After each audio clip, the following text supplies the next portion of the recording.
Hi, let's try this again. Good morning, everyone. I jumped on stream 15 minutes early because my timer was wrong. So I did that. Oh, look, it's my face.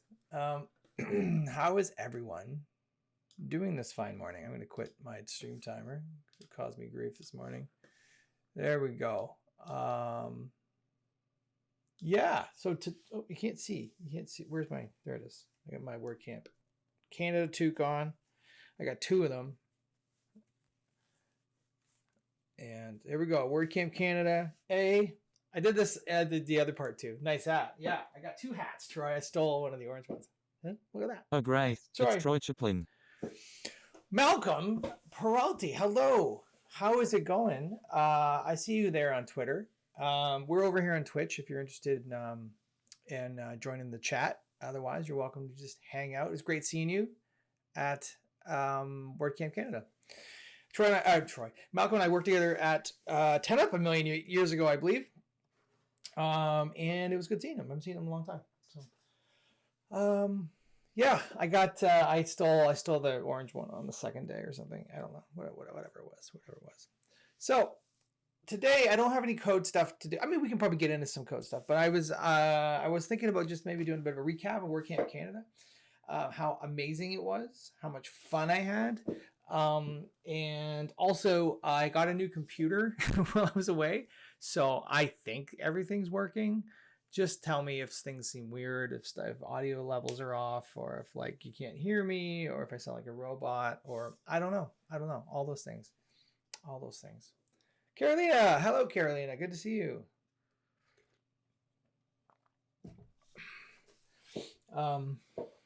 Yeah. Oh, great. It's Carolina Pona. Yes, it is. The amazingly talented Carolina.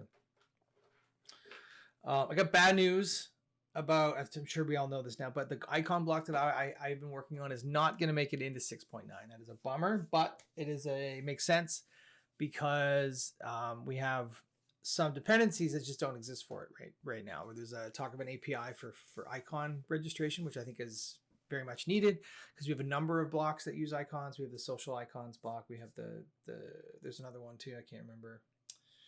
It's the one that you're working on, Troy, with the monochrome stuff. Anyways, so there's that, and there's also we don't have any block supports for width and height, and those things need to be in place before we can get it done. So I'm going to continue working on it. As I bang the mic, I'm going to continue working on it, and we'll see if we can get it into 7.0. So there's that. Right. Okay. Cool. So WordCamp Canada, we were in Ottawa again. It was a great time. Carlton U was fantastic. I thought it was a great venue. It was really easy to get to. I took the OC Transpo, the train, from my hotel every morning. It was nice, easy. I had to change trains once, but it was super easy. It took me like 20 minutes. It was great. I actually ran into Constantine Oberlin from also from Automatic, who I've never met, but he's the tallest person I think on the planet.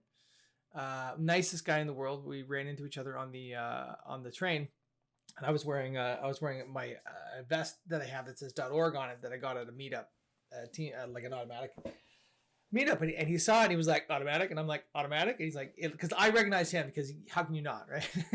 But so we were chatting, and yeah, super nice guy, really nice guy. And yeah, he's been around the WordPress world forever. And I don't know, I can't remember what his title is at Automatic. I need to look it up again, but I think it's like super director of engineering. Yeah, I know. So funny story about that. We were all the automaticians who were at WordCamp Canada were gathering for a photo. So I saw him go into one of the rooms, and I said, "Oh, I'll go grab him and come right back." So he walked into a room of people, and there wasn't that many people in there. And I walked in, and he disappeared.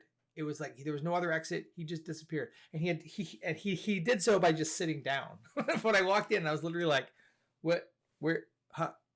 Like, I'm like, how do I miss this? What am I doing here? What is this, Troy?" Oh yeah, that's the photo. There he is, and there's me looking like I don't have my eyes open. Brian, James, lovely booth staff who I don't remember all their names, but I met them, and this guy who we all know, Mr. Matt.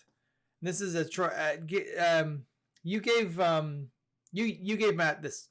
If you can't see what this is, can I zoom in? Hold on, I can't zoom in. Why is my keyboard not working? There we go. It's maple syrup from Canada. Ooh, there we go. So yeah, so that was the team photo. Look, like I've never felt so short. My son is 6'5", right? And I don't feel this short beside him as I do beside Constantine. But he's like the nicest guy in the world. A liter of cola, a liter of cola. Please tell me somebody gets that reference. Farver. Come on, liter of cola. Yeah, he's 6'5". Yeah, he's tall. Yes, thank you, Bad Dude Court. You get all the internet props today. Super Troopers, great movie, fantastic movie. Yes, they are. I've heard the same thing, and it's going to be great. The first one is so funny. The opening scene. So if you're not familiar with Super Troopers, it's about like a highway patrol, right? I can't remember where they're based in the northern United States, I think, or maybe they're in Canada and they're just right on the border. I can't remember, but it starts with them having a Vermont. That's it. Thank you. It starts with them having a maple syrup chugging contest at like a little diner. It is so funny. And it spawned the phrase, "I am all that is man." Okay, we have to find that.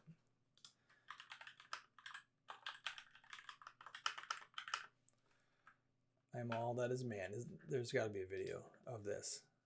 Here it is. We're going to pause the music just to hear this. Can you hear this? 1, 2, 3. Do it. Oh, go girlfriend. I'm your mother. Come on, Thorny. You're losing to the rookie. It's embarrassing. Come on, Rabbit. You can do it. Oh, Rabbit, he's killing you. I got Thorny in front by a lot. What's the matter? Your mama didn't teach you how to chug? Come on, Thorny. Come on, Thorn. Oh. Oh. I am all that is man. Every time. Finish it up. All right. That is a funny movie. The funniest line in that movie, in my opinion, is very not safe for work, but it is. The guys get stuck. Long story short, they get locked in the back of a big rig trailer because the bad guys, whatever. And so the Thorny comes and unlocks the back of the door, and it's just the two guys in there. And he walks up. The first thing he says, he goes, "It smells like sex in here." It is the funniest line of all time, and so wildly not safe for work. But such a good movie. Such a good movie. If you haven't seen it, you need to go see it. Go and watch it. Find it. I don't know where it's streaming, but man, it's good. That is so good. I don't know where that came from, but that was an amazing trip down memory lane. Anyways, back to WordCamp Canada. So I wanted to give a shout out to Troy because he did an amazing job. He was the speaker lead. He wrangled all of the craziness. There was a speaker that we didn't think was going to make it because of like visa issues, and so he just like deftly just got in there and rearranged the schedule and made it all work. And then it was great. So I think everything went off without a hitch. There were some internet issues at the beginning, which is always internet issues at every WordCamp, and the team handled it like rock stars. It was amazing. Anyways, I can't say enough good things. Venue was awesome. Food was great. It was really good. The after party was so much fun, except for the Blue Jays losing, but that's okay because now they're going to the World Series. Go Jays. Go Jays. We are a Jays positive stream here. Anyways, I wanted to point out a couple of things. What do I want to point out? Okay. So I did two talks there. The first was I did a full session on the Block Developer Cookbook, which was so much fun. It was very condensed. It's baseball, Carolina. Sorry, it's sports ball, as I like to call it. I don't usually watch baseball. I don't usually really follow sports. I played hockey my whole life because I'm Canadian, and it's sort of like that's what you have to do, or they kick you out. I just enjoy it. But because the Jays are doing so well, they haven't been to the World Series since 1992 and 93, where they won back-to-back World Series, and they haven't been back since, and they're going back to the World Series. So hopefully we're going to do it. Anyway, I forget what I was saying now. What was I saying? All right. The soccer and football Wow. Hockey, soccer, and football. So, Caroline, when you say hockey, you're talking ice hockey or field hockey? Because my good friend Jonathan Bossinger, who's on my team, his son plays hockey, but it's field hockey in South Africa, not ice hockey. So just want to clarify. And I should say I played ice hockey my whole life. I think it kind of goes without saying I'm Canadian after all. Right. So ice hockey, we have bandy. Ice hockey, we have band. Oh, is that what you call field hockey? Bandy? What? Bandy. What? Oh. Oh, I never heard of this. Bandy is the most insane variation of ice hockey you'll ever see. Oh, I don't want to go there. Interesting. So it's sort of like bandy is a winter sport and ball sport played by two teams wearing ice skates on a large ice surface while using sticks to direct balls. Oh wow, okay. So it's like they're wearing hockey equipment. That is a gigantic ice surface though. Oh, I've never heard of this. This is so cool. Yeah, like how big is the ice surface though? It was introduced to Canada in Winnipeg in 1986. The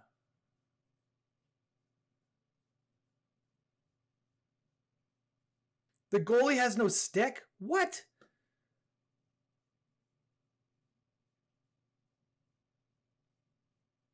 It's played on ice with a small bat sticks. That's crazy. Okay, so because that looks, I don't think you can see that, but that looks like an absolutely massive ice surface. Like NHL, like ice hockey rinks are not that big. That's crazy.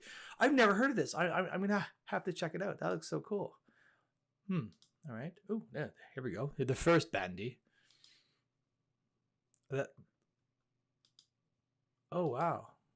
Oh my God, that looks like a comical version of like the hockey net. That's crazy. Look at the size of that net. It's like a soccer net. Or football. I think it's bigger than Olympic size. Look at that.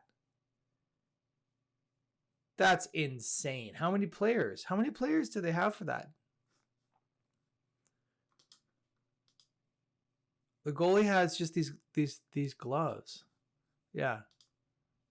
Wow. Okay, so there's 1, 2, 3, 4, 5, 6, 7, 8, 9. There's what is that? 10 players plus the goalie? Does that make sense? Wow. Okay. Cool. So in ice hockey, you play 5-on-5 and then a goalie. But yeah. So it's like soccer on ice. This is crazy cool. Is there like what is this? Is there body contact? Oh, here we go. Penalty area. So this looks very much like 16 meters. That's craziness. Is there body contact? Like you're allowed to, like in hockey, you're allowed to kill each other. Wow, that is so crazy how big that is. Wow. Well, we learned something today. We learned something. Let's see. The playing surface called the bandy field or bandy rink is a sheet of ice which measures 300 to 360 feet by 148 to 213 feet. Size of a football pitch. So yes, soccer. Whoa. The rules. What are the rules? 11 players. Each team consists of a maximum of 11 players, one of whom must be the goal. Okay, so they have, okay, cool. Duration, okay, so is there like penalty warnings and penalties? Oh my God, so they have like cards the same as soccer. Bandy ball, bandy stick, bandy field, protective equipment. Wow, that's really neat. Wow, we went down a rabbit hole, but that was totally worth it. That's so cool. I've literally never heard of this. That's so cool. So anyways, bandy. I forget what I was doing. Oh, right. I did a talk. So the organizing team WordCamp Canada had an amazing idea to do like a workshop track on Contributor Day. I thought that was a really, really great idea. I've been to a lot of Contributor Days over the past few years, and people that know how, they just go and they do. And then there's a lot of new folks that are just like maybe unsure, and they kind of get lost either like in the setup phase, or they, once they're set up, they're not really sure where to go, who to talk to and stuff. And so having that alternate track of content for folks that, that maybe, want to be part of it, but don't know where to start, or maybe get frustrated and want to change gears. So like there was this really like Shanta did some really great stuff on like intro to WordPress, and Jonathan actually talked about like how to contribute. So like these were sort of talks and workshops, right? And I think that it was a great idea. So I did this half-day thing on custom block development. I'm super proud of the title. The first one was called "Ain't Nobody Got Time for That," which is the idea is you're busy developers. The other name for this is like a custom block development for busy developers. And then the second part is custom blocks. Here's some time for that. I was so proud of that. So proud of that concept. But anyways, so I'm going to share my slides here if you all want to see them. Where's the link? Copy the link. These are the slides. So the idea, and they're public, you can have a go at it. And there's a repository as well in here, which is the accompanying repository for it. So if you want to take a look at this, you can, whatever. But basically the idea is like there's a bunch of stuff that we could talk about, various things, and then like there's like these moments where it's like, okay, just trust me, you don't need to know anymore, and we're gonna move on. So I'm not gonna go through all this stuff. So it goes from like there's command, there's the create block package, and we get into all the files and how blocks you register, and how block JSON works. What else? What have we got in here? And there's these little mini assignments, which is kind of fun. I thought this went really well. I completely over-prepared content, so I ran out of time at the first section, and then we just ended up doing this over the two sections. But the attendees seemed to they were into that, so it was good. It was fun. The other talk that I did was, like I said, the Block Developer Cookbook. That was on the first day.